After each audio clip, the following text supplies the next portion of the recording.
So you're watching this video because you finally decided that you needed self-review dahil hindi na talaga matatapos itong lockdown na to. I'm here to help you. Hi guys! Once again, welcome to my vlog. This is Dan and I used to be a first-year medical student here in the Philippines.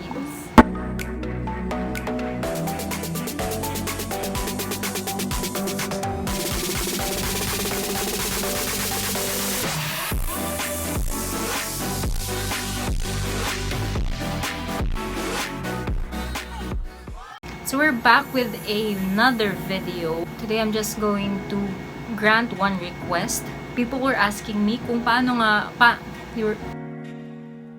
ko nga ba ginawa yung study plan ko when I took the NMAT for the first time. This video is all about that. I will be giving you a sample of the timetable I made and some time management tips. So stick around and watch.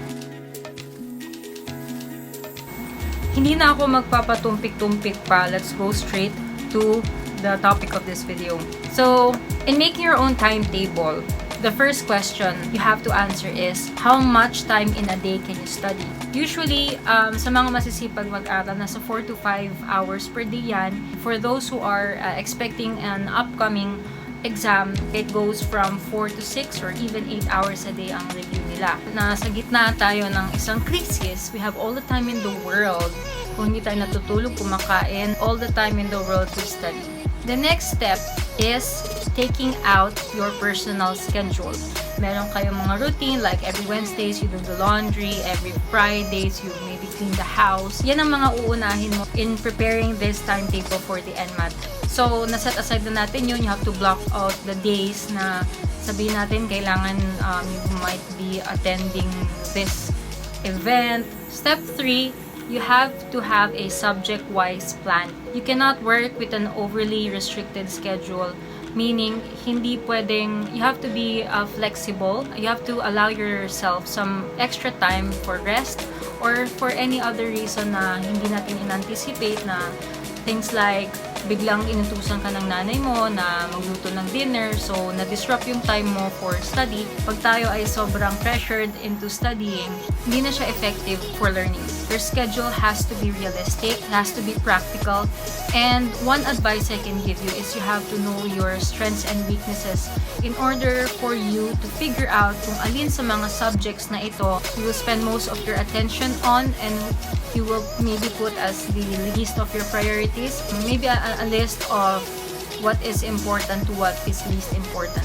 Now you have to make the list of the subjects. Part 1 of the exam is verbal inductive reasoning, perceptual acuity, and quantitative problems. Biology, physics, chemistry, and social sciences. Sa 8 yan, you have to have a balance in everything.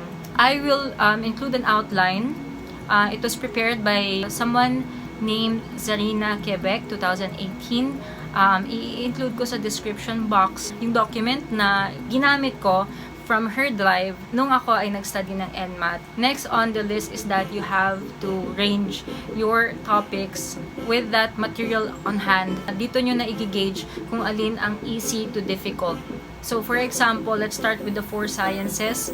Let's say madali para sa'yo is social sciences, next is biology, and then maybe chemistry, and then physics. So in that case, you make a list of that and then yung mga topics nila underneath. So I'm going to include a screenshot recording of the schedule I actually made a few hours ago before filming this. Siguro i-voice over ko na lang. I hope I do justice kasi first time ko tong gagawin. I hope you guys spare me from the bashing. And I'll be back to you right after this. Right here, I have a blank planner.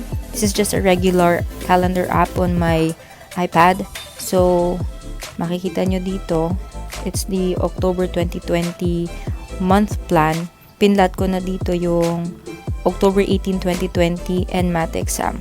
So, you will need at least 2 months if you want to make this self-review happen. So, if we count back, that's October 2020, September 2020, and August 2020. But since I like starting on a Monday at merong psychological effect if you start on a Monday, iskinedule ko na rin yung start ng self-review ko August 17. Now, I will show you another planner with the subjects added to it.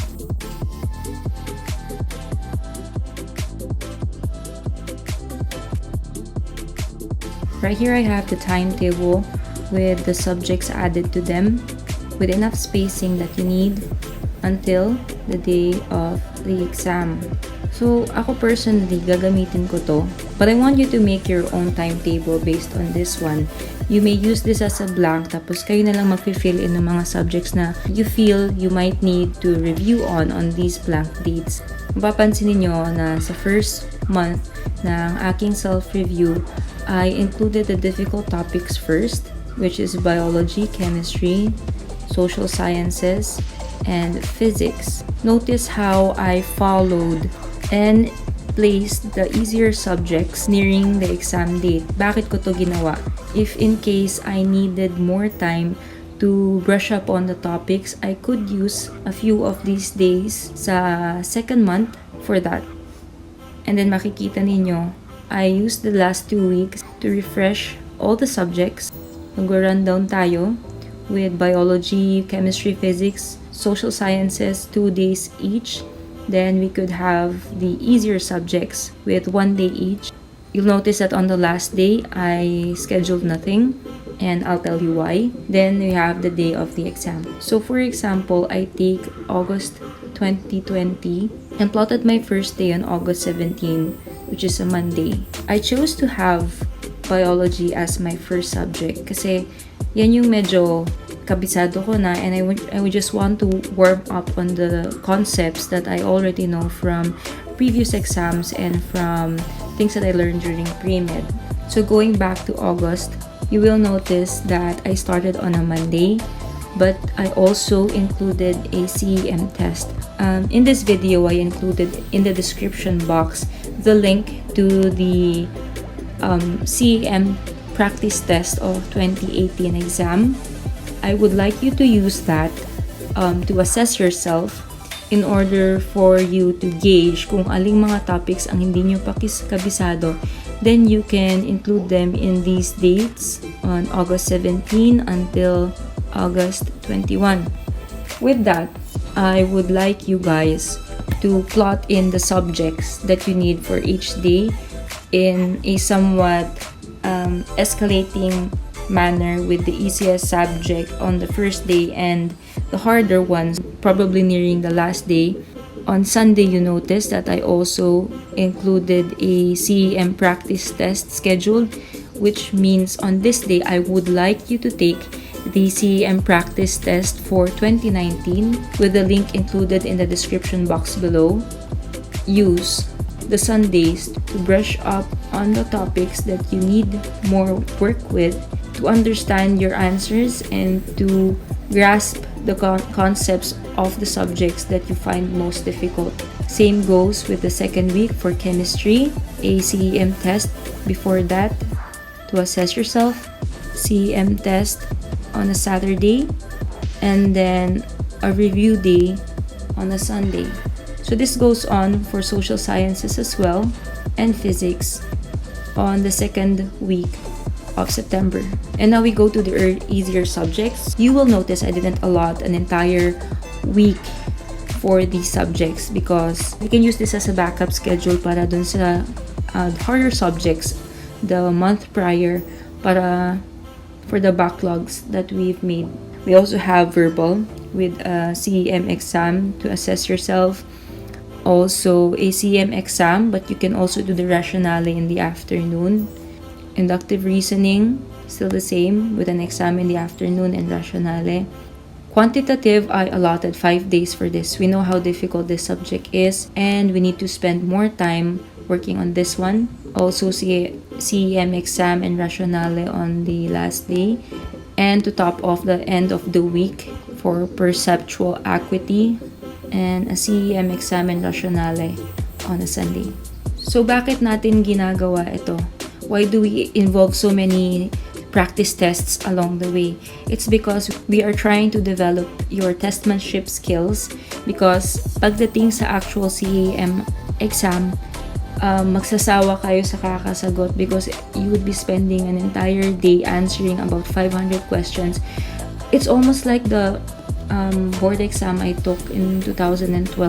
Parang ganun na nga siya, mas mahirap pa nga eh. So, as early as 2 months before the exam, by the time you get to the exam proper, hindi na kayo mahihirapan at yung endurance niyo sa pagsagot ng mga tanong would be more bearable.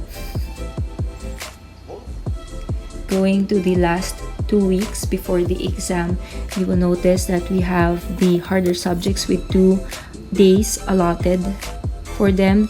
This is because I wanted you guys to review all the answers and the rationale that you made during the past 2 months. I want you to brush up on the concepts once again because, repetition is key, and this would help you really familiarize with what you already took up in the previous months. Have verbal, inductive, quanti, and perceptual acuity with 1 day each, just to go through the answers that you made and to maybe somehow pick up the strategies that you will be using for the exam date.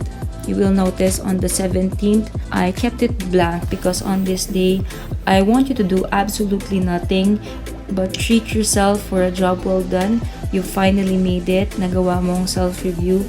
All you have to do is show up on the NMAT day and slay. On to the actual study method. For some concepts, especially, for example, sa chemistry, in-explain yung absorption ng glucose sa katawan. Siguro sa isang Burn and Levy book, it would take you around 30 minutes para maintindihan mo yung concept. But when you refer to YouTube videos, they would probably teach you the concept in 2 to 3 minutes kung fast learner ka at you really know how to use your material. With study materials, andyan yung mga downloadables. I included those in my previous video, how to self-review for NMAT.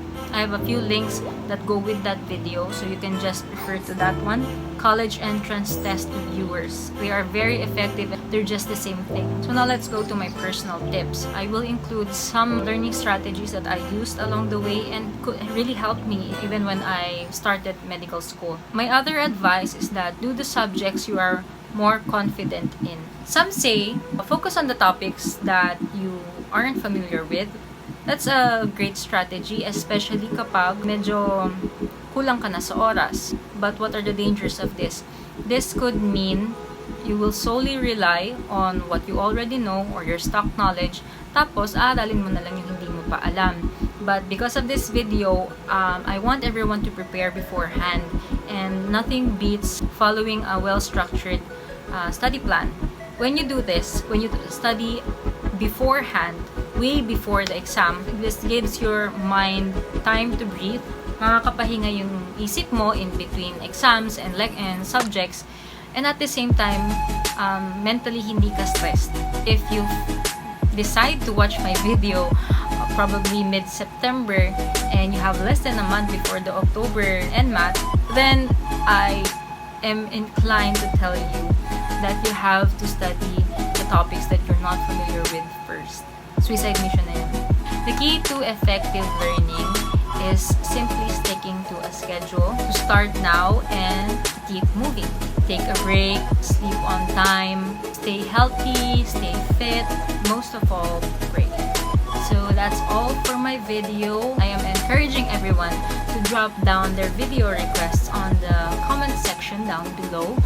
As much as possible, kahit na may iksi lang yung mga videos, gusto kong i-grant ng lahat ng requests ninyo. I am very sorry kung medyo hindi ako ganun ka galing mag-Tagalog. I'm trying my very best to reach out to all my viewers. I've been doing this for almost a year and it's been a great year, sharing my life in med school with you guys. After this video, I will try to include comprehensive DIY trip we made to Taiwan. It was a 4-day trip to Taiwan before the lockdown. So gagawa ko ng video for each day where we went, what we spent, anong sinakyan namin, anong kinain namin. I hope you guys continue to support my channel and I will see you guys in the next video. Thank you! Huwag yun napansinin yung background ko. My background is my personality. Magulo, alam ko. Huwag yun na akong i-judge.